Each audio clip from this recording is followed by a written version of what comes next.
about watching the Oscars is seeing what all the stars are going to wear. And joining us again this morning is editor at Styleline Magazine, Karen Buscemi. Thank you for coming back with us and telling us a little bit about your picks for best and worst dressed and some of the hot trends. So let's start with the trends from last night. Okay, well, color-wise, we saw kind of like this white-silver mix, like you looked at it and weren't sure, am I looking at white, am I looking at silver? Right. Very beautiful. We also saw a lot of red on the red carpet, and we also saw those flesh tones. Definitely no green. Okay, yeah, no green. Was that was Golden Globes. So yes. Over and done with. Yes. Best dressed. Who were your picks? Okay, well, I've got 5. It was hard to bring it down to 5. Okay. I was so happy about Annette Bening. She was my one who needed the most improvement when I was here on Friday. Right. She pulled out one of my favorite designers, Naeem Khan, and just rocked it. She looked like the A-list star that she is. Everything about her was perfect. So she redeemed herself. Oh, absolutely. Cate Blanchett, and I heard what you said just a few minutes ago. How did you not like this dress? I don't know. You know, I can understand why some experts, as yourself, would say that it's very artistic, a work of art, but I don't know if I was feeling that one. Oh, I loved it. I loved the colors, the lavender with the yellow. You know, you have to have the right woman for the right dress. Right. And Cate Blanchett was the right woman for this dress. And then that short cropped hair, everything about it looked right on her. And it was a work of art. So it worked for her. Yes. Okay, who else? Gwyneth Paltrow.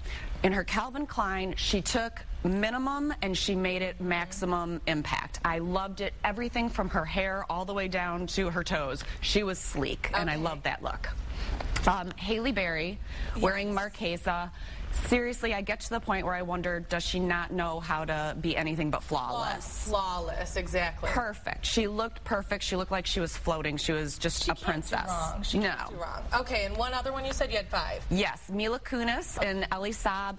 While I was slightly concerned that there could be a wardrobe malfunction, I agree. This dress really was gorgeous. That lavender, once again, we saw very intricate, had some ruffles, some sheer panels. Could have been overdone, but it wasn't. Okay, now moving on to worst dressed. What were some fashion flaws? Well, okay, Nicole Kidman. She was wearing Dior Couture, and I was very disappointed in this dress. I agree. It only looked halfway decent from straight on, and that's not good enough. You have to look great from every angle. So it was just kind of an awkward dress. And then her ponytail with that little hair kind of looked like she did it herself. Okay, it was kind of a little messy. Well, not so yeah. clean. Okay, who else? All right, Jennifer Lawrence. Now here's somebody who I've been talking about, has this great fashion forward style, and she comes to the Oscars and she basically stole Scarlett Johansson's Golden Globe look from a few years ago when she wore that red Valentino. Right. She's very busty, almost the same hair, everything. So this dress would have been great for the Grammys, but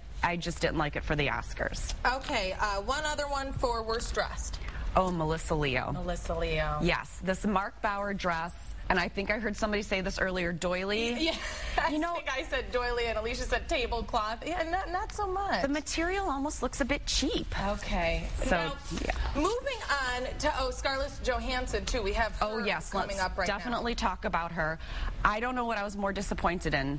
Scarlett choosing this dress or Dolce & Gabbana making this dress. So I didn't like it. It just, It didn't stand out. And then also, what about Marissa Tomei? You said you didn't like her for worst dressed either. She was wearing a vintage dress, and I love vintage, but this one did not do it for me. It was ill-fitting, and I just wanted to cut off the bottom. Okay. All right. Well, those are your best and worst dressed. Right. And real quickly, also, you said you had a favorite for the hair. I did. That would be Reese Witherspoon, that 60s high ponytail. So fabulous. She really stood out on the red carpet. A lot of people on Facebook were mentioning that. Yes. And, you have a book coming out? Tell us about your book real quick. I understood. I just found out about this. I do. It's called I Do Part 2, and I'm actually doing a book signing this Thursday at Baldwin Public Library in Birmingham at 7 p.m. How exciting. All right. Yes. Well, then if people want to come spend time with our fashion expert, Karen Buscemi, they can do so on Thursday, you said, right? Yes. Thank you so much for all of your advice. Wonderful. And there you have it from one of our experts about some of the best and worst dressed last night.